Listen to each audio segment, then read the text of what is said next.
Good evening, and welcome to Between the Sticks. I'm your host, Daniel. Joining me tonight is Anthony. How you going tonight, Anthony? Yeah, I'm going well. Pleasure to be here, Daniel. That's good. Did you catch much of the action on the weekend?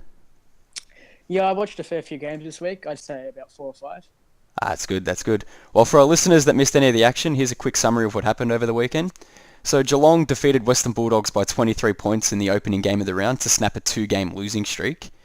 Sydney were able to pick up their third win with a 50-point victory over St Kilda. GWS got up in a tight one over Richmond by 3 points thanks to a Jeremy Cameron goal with 40 seconds on the clock, stringing back-to-back last-second losses for the Tigers. Adelaide rejoined the winners list with an 80-point hammering over Brisbane after losing their last two matches. Collingwood were able to come back strong to pull an upset win over the Hawks by 18 points. Essendon were able to continue their good form with a 59-point win over the West Coast Eagles, who continue their poor run away from home. North were able to hold on despite relentless pressure from the Demons to claim a 104 to 90 point win. And finishing off the round, the Dockers were able to recover from a bad first quarter to capture a 35-point win over the Blues. What was your game of the week, Anth? For me, hard to go past the GWS and Richmond game. Uh, just an agonising loss for Richmond. I've just had the last 3 weeks, losing by under a goal in all those games.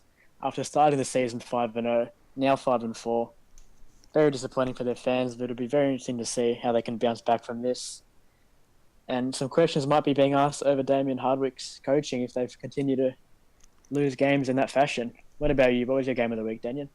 Yeah, I think I'd agree with you there with the GWS game. I mean, you can't go past the goal with about 40 seconds to go on the clock to win the match, so, invigorating stuff. But do you think it's a case of the same old Richmond we've seen over the last couple of years, or?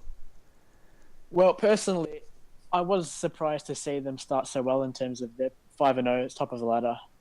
And I didn't think that justified how they've been playing. But at the same time, they've definitely shown improvement from previous seasons. They've taken some very, very good teams very close in the Bulldogs and now the Giants. I think they are a finals team. They should be a top 4 team. But it'd be very interesting to see how they can continue this on. And really, they should be winning those kind of games in close situations. Yeah, I think most people will agree with you there, so